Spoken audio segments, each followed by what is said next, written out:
Welcome to Screen Scan. In today's episode, we'll delve into the 2012 movie titled That's My Boy. Be prepared for spoilers as we explore its narrative. Stay alert and enjoy the journey. Let's begin our exploration.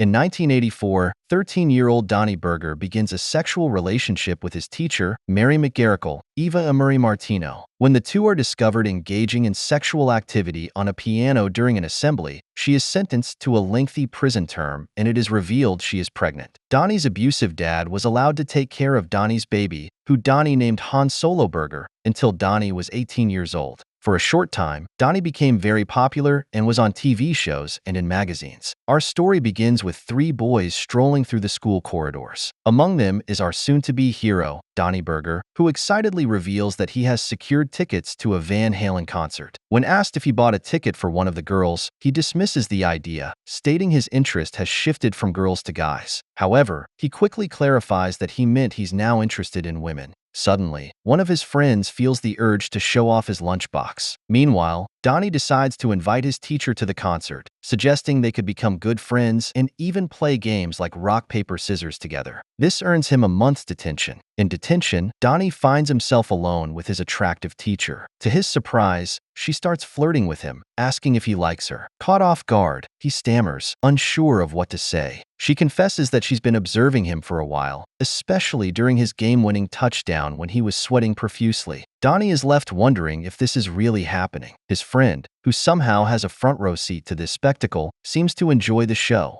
What follows is a heartwarming montage of a teacher and student bonding over life's many lessons. During a school assembly, a suspicious noise interrupts the proceedings, but the assembly continues. School, as it turns out, is quite dull. Suddenly, the sound of a piano playing in the background catches everyone's attention. The principal signals for the curtains to be drawn back, revealing Donnie showcasing his impressive piano skills. The performance is a hit, and even the teachers join in the celebration of Donnie's talent. Skipping ahead, we find ourselves in a courtroom where the case against Miss McGarrigle has attracted a lot of public attention. At her trial, it's noted by the judge, who seems quite strict, that Miss McGarrigle doesn't show any regret. She even says something very strange and inappropriate about how she feels. Because her actions were so serious, she's given a 30-year prison sentence, and her future child's care is assigned to Donnie's dad until Donnie turns 18. After the trial, Donnie becomes very famous. He appears on TV, in magazines, and even becomes a movie star. Jumping forward many years, Donnie is now broke and not very mature, despite being older. He discovers from his lawyer that he owes $43,000 in taxes. Donnie is upset, especially about the idea of anything happening to his Tom Brady poster. His lawyer suggests betting on a long shot runner in a marathon to win some money. The conversation turns to Donnie's son, Han Solo Berger, who now goes by Todd Peterson. Todd is getting married, but is worried about his wedding details becoming public. He and his fiancée, Jamie, arrive at his boss's place for the wedding, where they meet Jamie's brother Chad, a very strong and protective brother. Meanwhile, Donnie is trying to find a way to make money and ends up at his old talent agency.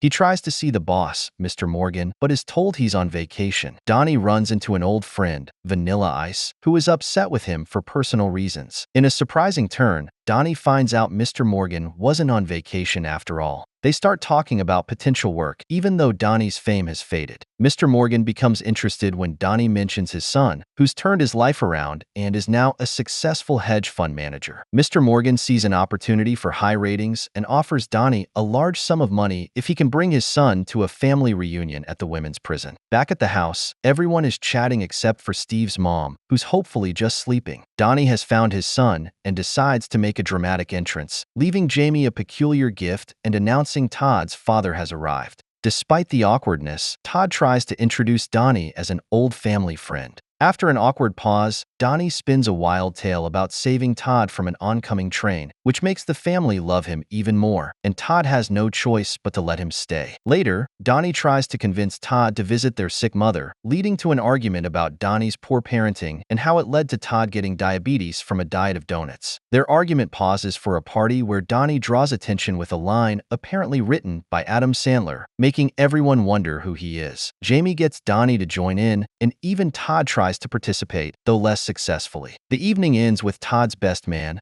Phil, stepping down because Donnie, the unexpected guest, seems to be the real best man, despite Todd barely knowing Phil. Donnie suggests leaving the formalities behind to play baseball on the property, excitedly inviting everyone to join. The first pitch goes to Grandma, who does surprisingly well. Meanwhile, Todd feels nervous about playing, worried he won't catch the ball, even though everyone encourages him that it's easy. At night, Donnie accidentally overhears Todd arguing with Jamie while Todd showers in his swimsuit. A habit born from insecurity due to a large back tattoo Donnie had him get as a teenager, which now looks odd because Todd has grown. Donnie tries to comfort him by saying it's normal, sharing that he too has a similar tattoo story. Trying to lighten the mood, Donnie starts a playful tickle fight with Todd, which quickly turns into a wrestling match. Chad, seeing the wrestling, decides to join, bragging about his wrestling skills and aiming to take down Todd. But when it seems Todd might be in trouble, Donnie steps in to help him. Later, as Todd gets ready for bed, Jamie comes in wearing her wedding dress, sparking a moment of panic over bad luck. Their conversation turns to Donnie, and Jamie mentions that Todd had run away, puzzled by what Donnie might have been saying. Donnie has been sharing a book with a message for Todd, which touches Todd deeply, but Jamie hesitates to hug him, not wanting to risk the dress. The next morning, Donnie bluntly tells Todd he's acting too timid, just before they head to church for wedding preparations. There, Todd claims his father died in an explosion, drawing a sharp response from Father McNally, who has his own history with a difficult father. Inspired by Donnie, Todd decides to stand up for himself, making a bold comment about Father McNally's breath, which surprisingly leads to an invitation to the garden rather than anger. During a surprising turn of events, Todd and Father McNally end up in a physical confrontation during which Todd lands a strong hit. This seems to only energize Father McNally, who appears almost supernatural in his vigor. Todd, ready to defend himself, manages to land a significant blow. This action shocks everyone, but Donnie quickly calms the situation by reminding them of a traumatic incident involving Todd at a church funeral, where a squirrel made off with a part of his father's remains. This story helps everyone warm back up to Todd, though the dilemma of who will now conduct the wedding arises, leading to the suggestion of a more contemporary pastor. The scene shifts to the bachelor party, organized by Phil at a spa, which Donnie initially finds underwhelming. However, after causing a scene about the lackluster party, an employee confronts Donnie but ends up finding him appealing. The party moves to a club where Todd, recognized as Han Solo, dances the night away. Later, Donnie gives Todd a meaningful family earring to wear, symbolizing a passing down of tradition. Their adventurous night continues with a visit to Uncle Vinny, revealed to be Vanilla Ice, where Donnie makes amends for past wrongs. They have fun causing mischief around town, culminating in Donnie teaching Todd how to ride a bike, a moment filled with emotional growth for both. As the night ends, Donnie expresses his love for Todd and wishes for him to call him Dad occasionally. After a heart-to-heart hug, Todd agrees to visit his mom in prison, not knowing about the planned media presence. Donnie, prioritizing his relationship with Todd over avoiding trouble, tries to stop the visit. The next morning, chaos ensues when Jamie discovers her wedding dress ruined, leading to misunderstandings and a rushed breakfast by Donnie. As Todd heads to the prison, the narrative hints at a reunion with Miss McGarrigle, teasing the complexities of their intertwined lives with a hint of media intrusion. Donnie pretends not to know anything until Mr. Morgan reveals he had offered Donnie $50,000 to arrange the whole setup. Todd becomes furious, leading to a confrontation with Donnie, which makes Donnie regret not keeping a spare pair of undies.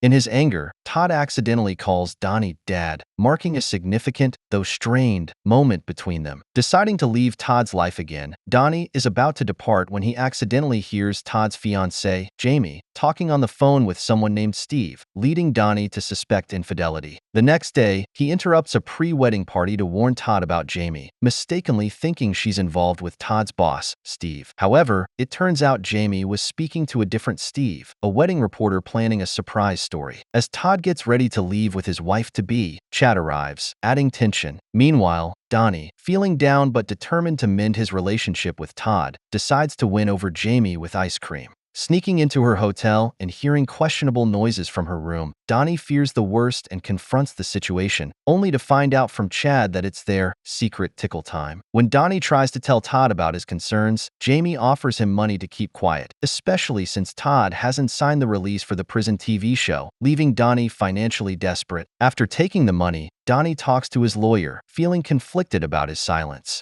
Unable to accept how things are, Donnie rushes to Vanilla Ice for help. Together, they blast some music in the car and race to the wedding, hoping to set things right. The ceremony is already happening, and they are short on time. They get stuck but manage to run the remaining distance, arriving just before it's too late, after running more than a mile. Before Donnie can reveal the truth, Jamie's dad chases him, but then Grandma intervenes. Donnie gives Jamie an ultimatum. Either she tells Todd the truth, or he will. After hesitating, Jamie whispers to Todd, but Donnie accuses her of lying, giving her one more chance. Jamie admits to having secret tickle time with her brother, leading Todd to call off the wedding and declare his real name is Han Solo. Suddenly, Jamie lunges at Donnie with a knife, but he is saved just in time. Chad then charges in, showing a father-son likeness. Following these events, the group celebrates, and Todd has moved on to Bree. Regarding Donnie's debts, they turn on the TV to see that Donnie's $20 bet has turned into $160,000. The moral of the story remains unclear, followed by holiday wishes and a good night. For more insights and breakdowns of intriguing films like this, don't forget to subscribe, turn on notifications, and leave a like to support the channel. Thank you for watching.